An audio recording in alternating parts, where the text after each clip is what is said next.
Good morning, everyone. My name is Jason Sneed. I'm with the Arizona Developmental Disabilities Planning Council. Welcome to our first webinar of 2023 in October to celebrate National Disability Awareness Month, Employment Awareness Month. To kick off, I'm just gonna ask. We're gonna have a little bit of fun, and I'm gonna ask, what's everybody's favorite Halloween movie? I'll start with my answer. My answer is, when I was younger, it was Halloween and the Saw series, and now since I have little kids, it's Hocus Pocus. You feel free to put the answer in the chat and introduce yourself that way. I'm just gonna go over a couple of guidelines. One is if you want to speak, you can use the reaction button on the bottom of your Zoom window and raise your hand. If you're using a phone, you can put use the *9. Also, please be respectful and everybody has a right to speak. And it can be just as courageous to listen as it is to speak. So also there is closed captioning and live card today. So use the CC button on the bottom of your Zoom window to access the closed captioning, and you can pin the interpreter to your screen if you need that. And I'm gonna turn it over to Natalie Luna Rose, who is our narrator for today. Thank you, and thank you, Jason. Or I guess not quite good afternoon, good morning, everybody. Let's start off first. Happy National Disability Employment Awareness Month, or NDEAM. You can see our hashtags in the background of our on our backgrounds. I would like to welcome each of you to an exciting complimentary training series made possible by a partnership with the Arizona Developmental Disabilities Network, Arizona Association of People Supporting Employment First, Arizona Employment First, and the Arizona Department of Economic Security Rehabilitation Services Administration. I am Natalie Luna Rose. I am the Communications and Outreach Manager for the Arizona Center for Disability Law. I provide strategic leadership and direction on community outreach and engagement, and manage public relations and outreach activities. And I am the liaison to the Arizona Developmental Disabilities Network, and have worked with these fine people that you will be hearing from today. And before we move on, my favorite Halloween movie is It's the Great Pumpkin, Charlie Brown. I probably watch it every couple of days. So thanks to Apple TV. So anyway, today we are kicking off the first of 3 training webinars to help celebrate National Disability Employment Awareness Month. NDEAM educates individuals, employers, and communities on disability employment issues and celebrates the diverse contributions of Arizona's workers with disabilities. This year's theme is Advancing Access and Equity, which we will hear more about in each of the 3 webinars. Today's training is entitled My Story and will be presented by Mary K. Fleck. Mary is currently the Regional Program Manager for the Southern Arizona region of Vocational Rehabilitation for the Arizona Department of Economic Security. She serves as a board member of the Pima County Workforce Investment Board and a surveyor consultant for the International Accreditation Body, Commission on Accreditation of Rehabilitation Facilities, or CARF, that is headquartered here in Tucson. She has 35 years working in the field of vocational rehabilitation. We are so appreciative to Mary and vocational rehabilitation for the work they do and their commitment to help increase employment outcomes for people with disabilities. So during today's presentation, I'll be monitoring the chat box for any comments. There will be time at the end of the presentation for any questions. Excuse me. And now I will hand this off to Mary. Good morning. And I believe we have Jason handling this slide. So let's go ahead to the next slide.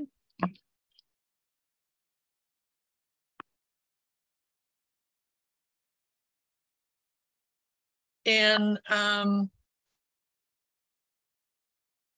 we'll cover the learning objective. So the learning objective today is to allow participants to realize that they have all had experiences with individuals with disabilities at some point in time in their life. Also to learn that other people have had similar experiences and feelings, and to assist individuals in realizing that people with disabilities are often our family, loved ones, and ourselves. Next slide. So I just wanted to cover the two different types of definitions of disability. Under the Americans with Disabilities Act, it's a person who has a physical or mental impairment that substantially limits one or more major life activities, a person who has a history of a record of such an impairment, or a person perceived by others as having such an impairment. And under the Center for Disease Control, their definition of disability is any condition of the body or mind impairment that makes it more difficult for the person with the condition to do certain activities, activity limitation, and interact with the world around them, the participation restriction. So the ADA definition of disability is a legal term rather than a medical term. The ADA does not have an all-inclusive list of all the impairments or disabilities. The CDC reports that there are many types of disabilities, such as those that affect a person's vision, movement, thinking, remembering, learning, communicating, hearing, mental health, and social relationships. Next slide. So just want to go over disability onset. 1 in 4 Americans actually has some type of disability that they have reported, according to the CDC. A lot of individuals think that the majority of individuals are actually born with a disability. It's congenital or developmental. Actually, in reality, the majority of them are related to injury or long-standing medical condition, the age or the progressive. So the congenital disabilities are present at birth and may affect functions later in life. Some examples include disorders in a single gene, disorders of chromosomes such as Down syndrome, and the result of the mother's exposure to substances during pregnancy. Developmental conditions become apparent during childhood, such as autism and ADHD. And every state is different as to what they classify as a developmental disability. So just to clarify that. Results of the long-standing conditions, such as diabetes, can result in vision loss, nerve damage, and or limb loss. Related to injury, this might be a traumatic brain injury due to a car accident or even a spinal cord injury, and that may be due to a horse riding accident.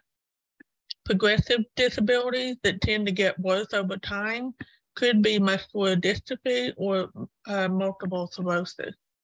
And then age-related problems related to hearing, seeing, or getting around may be due to hypertension, diabetes, arthritis, or memory loss. Next slide. So common disability terms are attention deficit hyperactivity disorder, or ADHD, autism, diabetes, post-traumatic stress disorder, deaf and hard of hearing, diabetes, epilepsy, learning disability, or traumatic brain injury. You may hear it called TBI, just like post-traumatic stress. You may hear it talked about as PTSD. Next slide. So we're going to break out into groups. And in your group, we're going to give you about 5 to 7 minutes. And each person in the group is going to tell what your name is, where you work, in a short story that tells of your experience that you've had with disability or a person with a disability. So before we actually break out, I'll go first. And if you haven't figured it out, I am an individual with a disability. I was actually a vocational rehabilitation client when I was younger in the state of Illinois, and then again later in life, while I was still employed with CARF at the time, here in the state of Arizona. So I was born with hearing loss, and I have a speech impairment related to the hearing loss. Just to give an example, since we're talking about access and equity, because I had the hearing loss and I grew up back in the 70s, when my older sister got to go to church camp, I was not allowed to go to church camp due to my hearing loss. They thought it was too much of a risk or a liability to the church camp. So I was not given that access the same as my older sister was. So just give an example like that as to what type of experience you've had with a disability or your own disability, and then how that maybe impacted your ability to have access to something or equity. And with that, we'll break out into the room and we'll give you, let's go ahead and give you 5 minutes. If you're done in 5 minutes, we'll bring you back. If not, we'll give you a couple more minutes after that.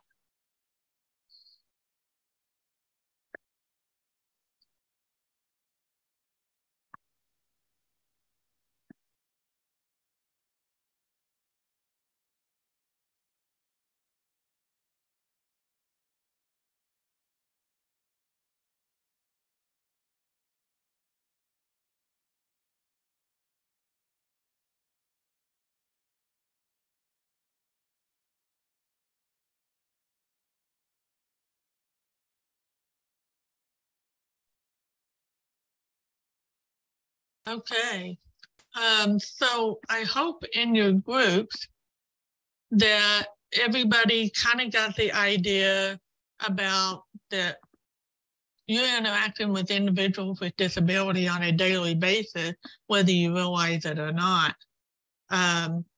Anybody willing to share what they learned about somebody else in their group that they didn't realize?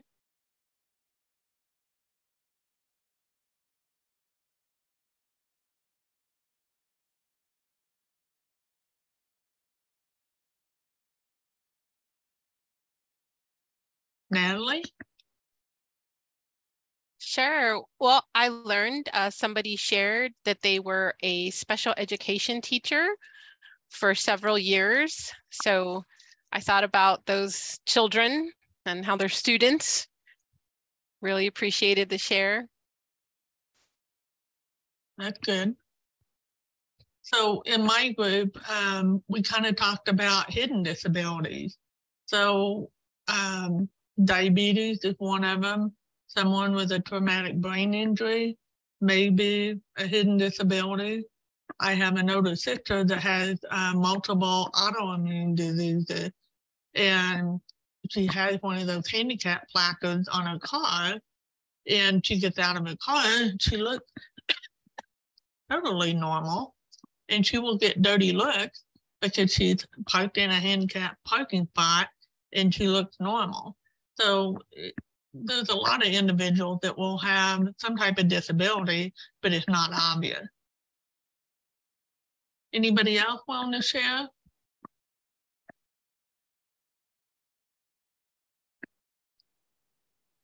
You got a quiet group today. Mary, I'm happy to share if you'd like. Okay. So in our group, we had a little bit of a later start, so we didn't get to go through everybody. So I apologize that we didn't have an opportunity to share with everyone. But I just shared that I myself was also a special education teacher for many years and have worked with students who have a variety of disabilities. And then I also shared that through my own experiences as a special education teacher, I had hearing loss and now have a unilateral hearing loss due to work and the hazards that came with work. And I didn't get a chance to share in our group because I wanted to go all the way around, but I have experience as well with hidden disabilities. I have a child that has a hidden disability as well. So. Okay, thank you, Stephanie. And Thor actually put into the chat that more of us are geeks than some of us know, but not surprised. Teresa, I see you upside down. And you're on mute. I've been having technical difficulties. I tried to share my experiences in the group, and I wasn't able to. So I had to come into an interview room, and it looks like I'm still having issues. But okay. Yes, I'm upside down. Do you want to go ahead and share with the group, even though you're upside down? Yes, I can do that. So my name is Teresa Marquez. I am a vocational rehabilitation counselor here in the state of Arizona. And I see Mary, a few of the other individuals that I've come in contact with as colleagues. I have an acquired vision impairment that started last year. I want to say April. In fact, I remember the day, April 20th. I have glaucoma. And that was an adjustment for me. My whole life changed. Everything turned upside down for a little bit for me as I try to navigate life and work with this new vision impairment. One of the most disappointing things for me, having worked with individuals with disabilities, is I started navigating this when it first hit me, was that I had some difficulties with some coworkers within my own agency who are voc rehab counselors as well, that just did not understand. And trying to get through that was very difficult for me. So. And I know that can be difficult because they've known you for so long and they see you functioning like you did before, and exactly. So they don't necessarily realize how much the vision loss has impacted your ability to do things. Yeah, my vision needs, I have a lot of vision needs, and the AT equipment that I use right now, or the one that I have here at the office, is not a one-stop shop for me. That other person did not realize that my vision, I need a lot of I need a variety of different AT equipment, and they just could not understand. So that was disappointing, but luckily everything's good now. Okay, good. Thank you for giving me the opportunity, even though I'm upside down. That's fine. As you said, your world turned upside down, so that's almost symbolic. So with that, Jason, can you take it to the next slide? Oh, how do you raise your hand? There should be an icon under, I want to say reaction. Yeah, if you go to reactions at the bottom of the screen, you can click on raise hand now.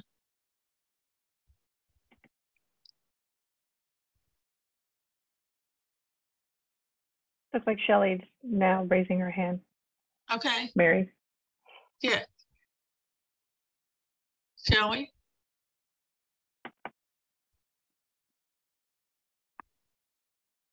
Okay, the interpreter had to unmute. Okay. So in our group, we all know each other. And so it seems like we were all deaf. We were all together in the breakout room. We all know each other. So one thing that we mentioned that was interesting is that Thor worked at Disney World in Florida for about 1 year. And he mentioned that many people that were deaf that worked there were very friendly, very understanding, very accommodating, and they were willing to hire people with disabilities. And so I thought that was very cool to see that and to hear that. That's interesting. That makes me want to go to Disneyland or California Adventures now, just to support them, since they are supporting individuals with disability. Yay. Okay, so hopefully through our story, we realize that people with disabilities are just like us. Because like Thor's example of being able to work at Disney, which is one of, as he's saying, one of the biggest employers outside of the government that hires individuals with disabilities. And we've actually been able to share our experiences with people with disabilities. Who are they? What are the relationships to them?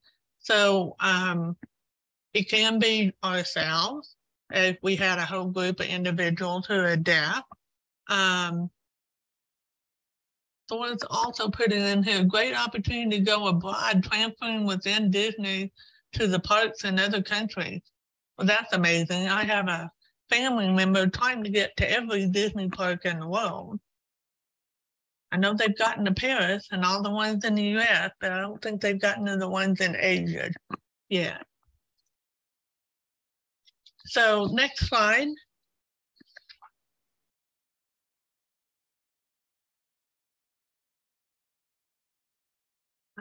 Who did we identify as individuals with disabilities in our stories? Some of it was ourselves. Some of us, it was a family member. Some of us, it was the students in the special ed classroom. So all of us have probably had some type of interaction, whether we have a disability or not, in our daily activities with someone with a disability. A lot of them are hidden and we don't even realize that they actually have a disability. Next slide. So like we were saying, it's coworkers, friends, family members, your neighbors. So while you thought you were here to discuss them, people with disabilities, you were actually here to talk about a group that doesn't seem to separate from us. In reality, disability has touched all of our lives, even though we may not have realized it before. Next slide. Although we may recognize our interactions with others with visual disabilities, we are also interacting with individuals with hidden disabilities, such as learning disabilities, mental illness, and autoimmune disorders. Disability discrimination laws cover all of these hidden disabilities just as well as the ones that are obvious to just see the individual. So the next slide is, can we play that video, Jason? It's the one in the middle that we put in the chat earlier.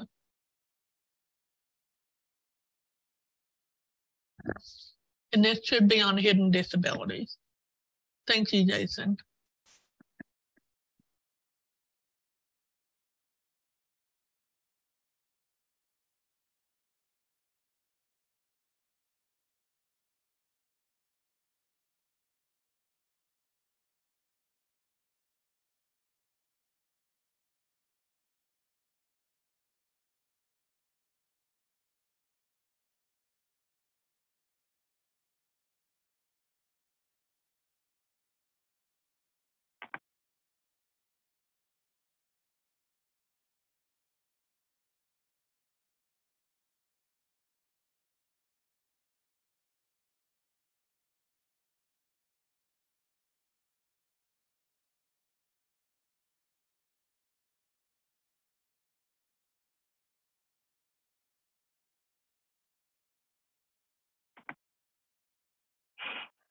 Jason, you'll need to open your mic when you're playing that video so everyone else can hear it.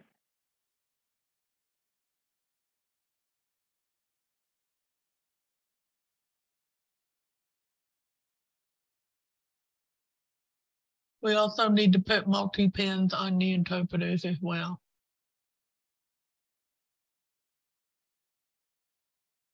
And Jason, if you'll turn on your mic so we can hear the video.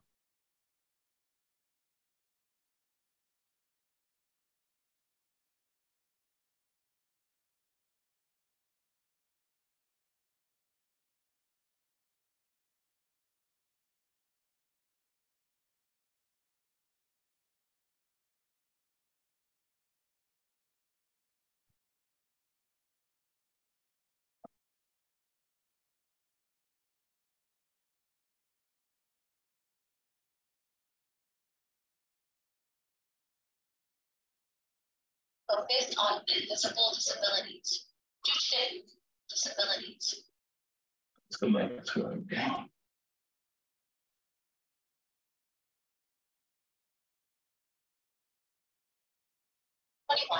Is the International Day of Persons with Disabilities.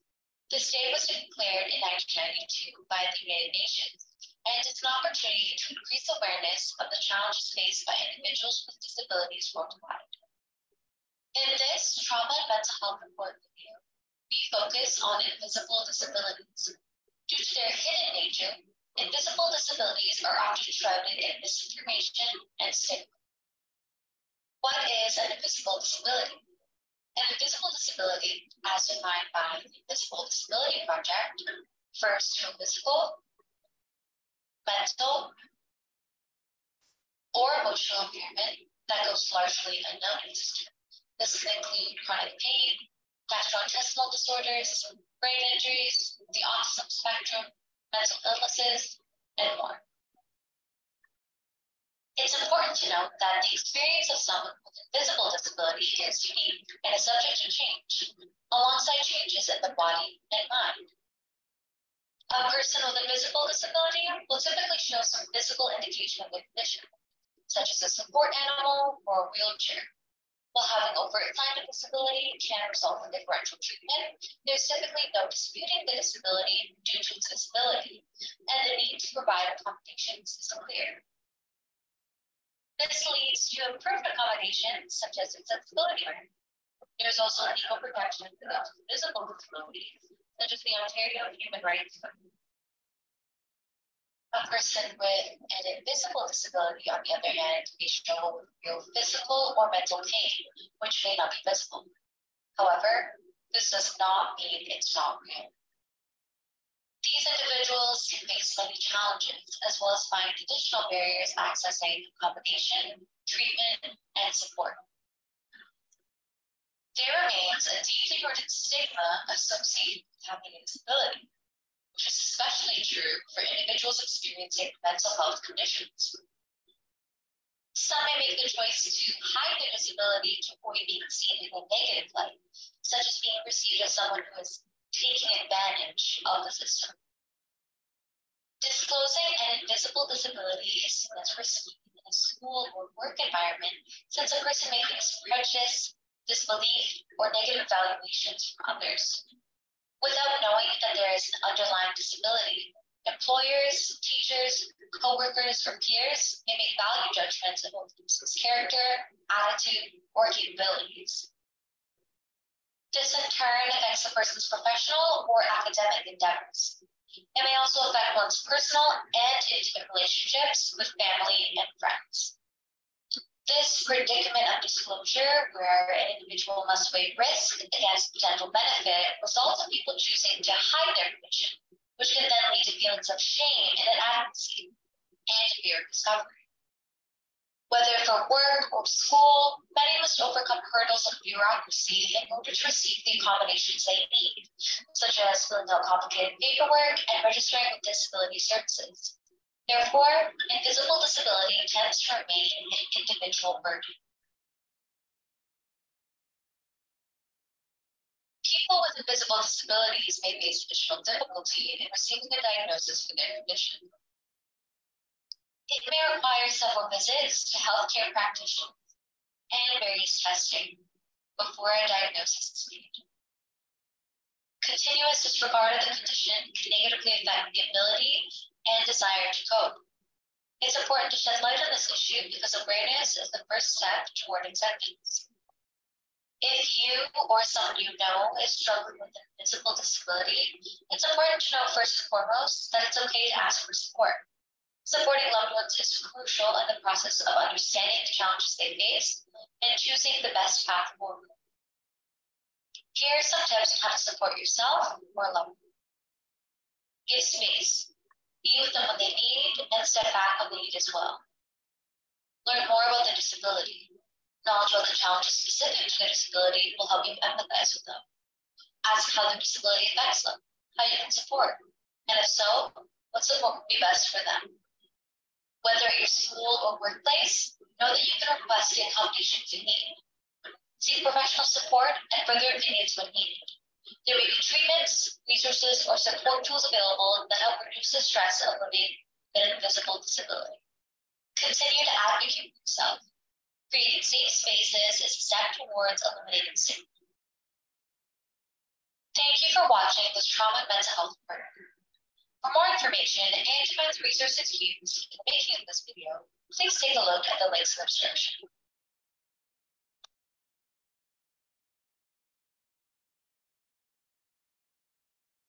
Okay, we can go back to the PowerPoint slide. So I wanted to show that just to bring up all the different types of hidden disability. When we were actually, as a committee, starting to plan for National Disability Employment Awareness Month, I believe it was Michael shared a article that was from Business Review, and in that it was talking about that there's probably more individuals actually working than what we realize, because individuals are not disclosing that they have a disability because of the fear that they're going to be retaliated against or they may lose their job. And the higher up an individual got within their company, like at the C-suite, like the vice president and president of the company, there was even a higher percentage of individuals not reporting their disability. So as we look at October as National Disability Employment Awareness Month, I'm hoping that we can actually advocate for individuals to be more included in the workforce and have more equity and access. And hopefully we can make employers more aware of different types of assisted technology that will assist an individual with being able to do the job at the same level as a non-disabled individual working in the same position. With that, we'll go to the next slide.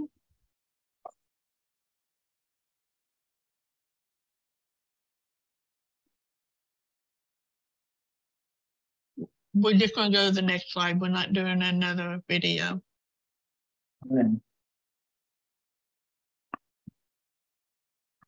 Yeah, wait.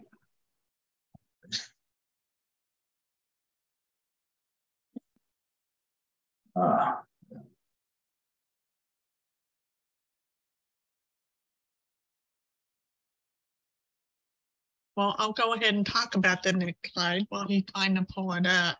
So just application to our job. These experiences and relationships that we have with people with disabilities impact how we hire, supervise, and work with others.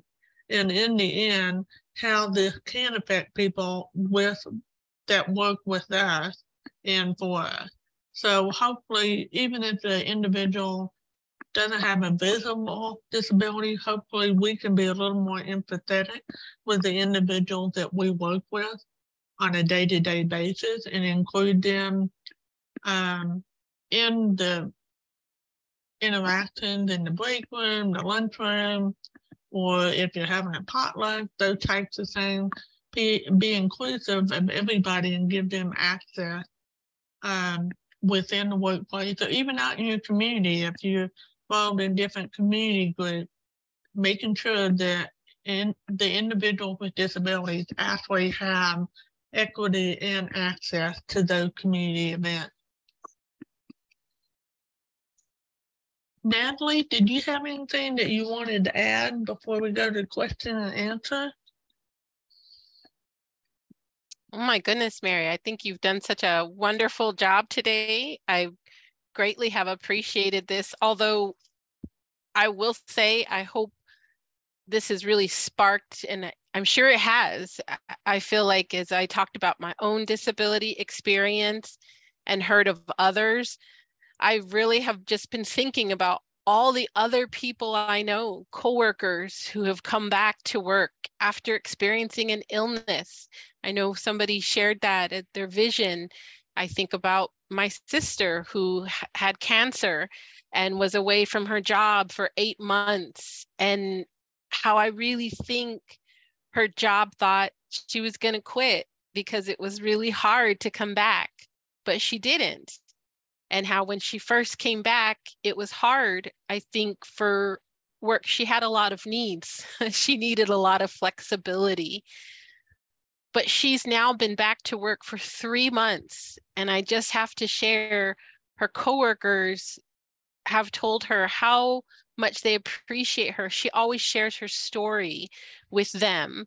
And I just want to say too, she's recently been promoted. She got a raise. She had a wonderful review. I was so proud of her because her boss was one of the people that really didn't think she was going to come back to work with all of her quote unquote needs. But this is also a boss who, after recognizing what my sister really did need, allowed my sister to have her dog with her for a few days in the office. I think the whole office benefited from that experience, and just had to share that. So thank you so much for asking.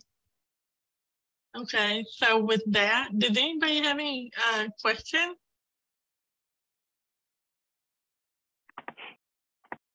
Yes, if you have any questions, please feel free to either put your questions in the chat or hit the reactions button at the bottom of the screen to raise your hand, and we will call on you. And if you don't have questions but just want to share a story, we still have some time. We would be happy to do that as well. Can you guys see the PowerPoint? The PowerPoint out there. Yes, we can. Yeah, the last 2 slides just have contact information for myself and Natalie. If Okay. you guys think of something later that you want to send us an email.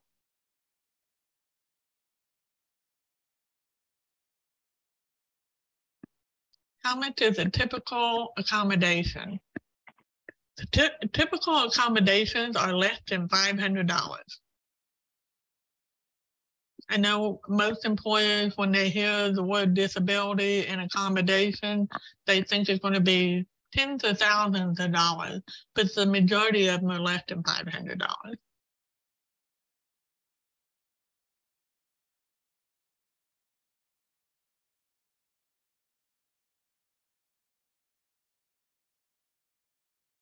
And actually, there's research that shows that individuals with disabilities will not have any impact on an employer's workers' compensation. When should a person disclose they have a disability? That's a good question. It depends on the individual and what their disability is. If they are able to do the job and not require any reasonable accommodation, or the accommodations are something that they already have that they bring to the workplace with them, it's not really necessary to disclose your disability. But if you're going to need any type of accommodation, whether it's like a flexible work schedule, because you have to go for different medical treatment, or in my case, I have an amplified headset when I take calls, that required me actually disclosing my disability in order to request that amplified headset. So it kind of depends on the type of disability and if you're going to need any accommodation.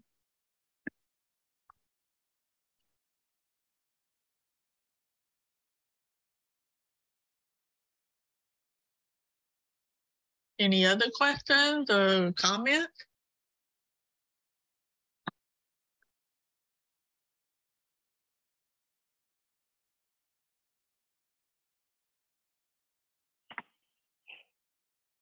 We still have just a couple of minutes, but if anybody wants to, oh, here's another question from Michael.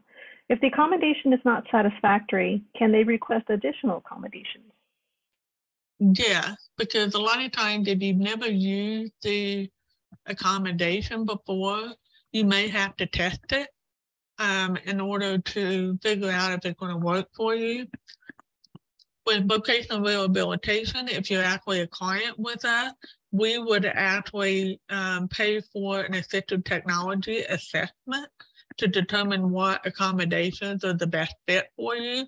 So like someone with low vision, there are different types of, they're called closed caption television, but they're actually it's got a monitor at the top, but it got a flat surface where you can put your paperwork, and then it blows up on the monitor or enlarges what you're seeing on your paper that you put on the flat part that's usually on your desk.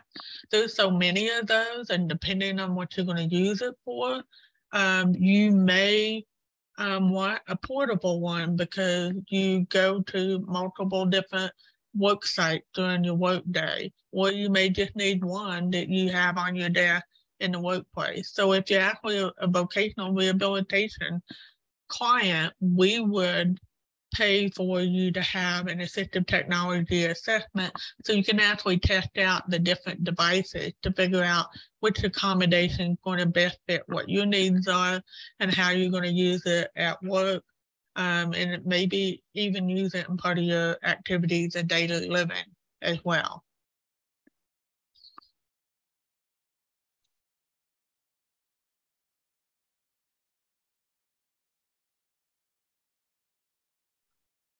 Something? Teresa, did you have a comment? Can you hear me?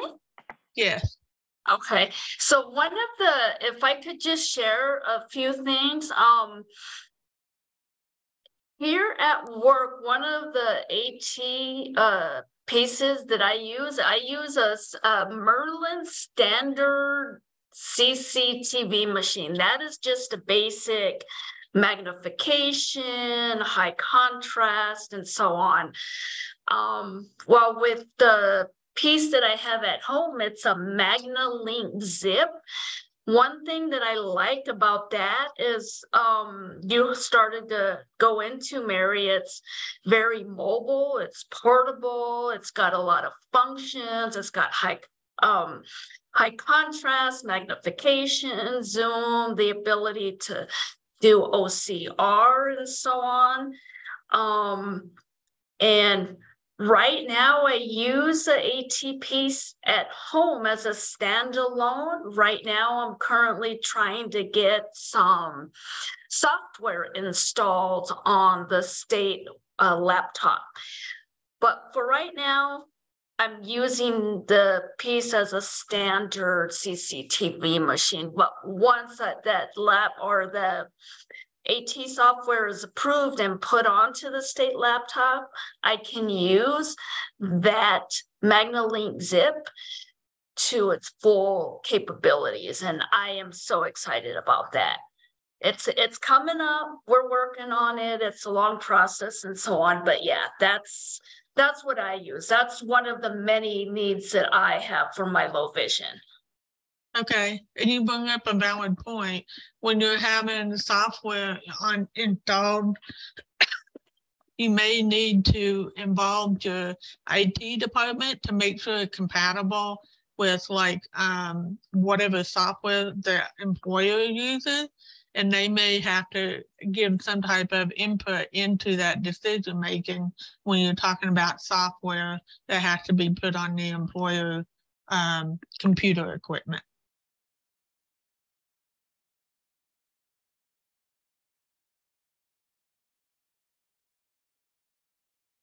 Mary, this is Natalie. I had seen Natalie Guzman. Michael had dropped a question, where can employers go for information on how to provide accommodations? And I just wanted to share, I did share the resource of the Job Accommodation Network, which is Jan, and put the link in the chat. Okay, and that's an awesome resource because it usually has links to the different company websites where you can get different information on the accommodation, and it'll tell you the price, where you can order it, and different things like that. So that's a very helpful resource for employers or even just individuals.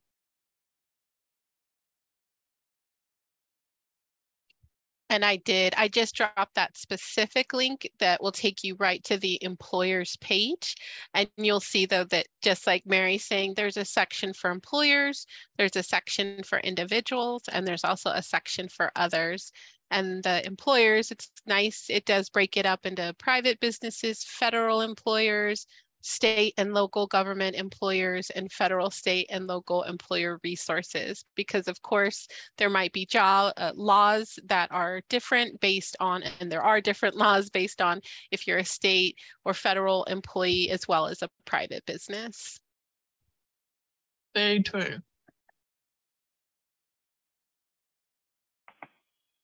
Okay, we've just got about 5 minutes left, so if there's give some time for an extra question or two, and if not, we can wrap up today's session.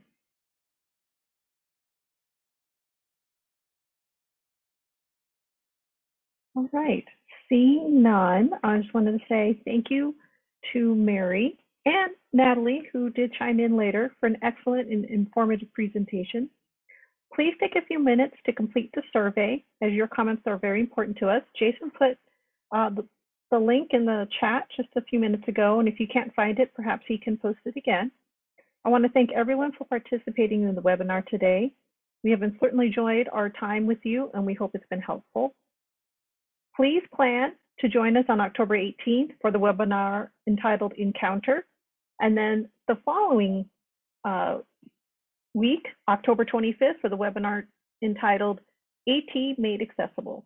Be sure to share the webinar information with your friends, families, and colleagues. We would love to see more people register for the last 2 sessions.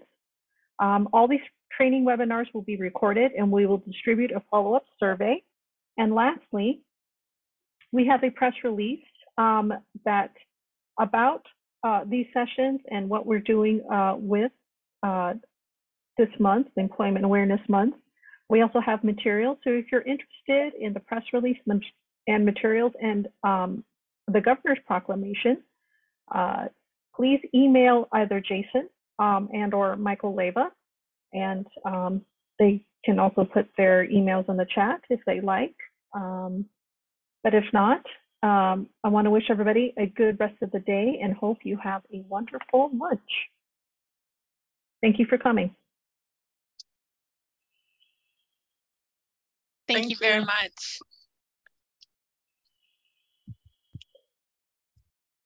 And thank you to our interpreters, Carmela and Geraldine, for their work today, and Javier for the cart. Thank you again.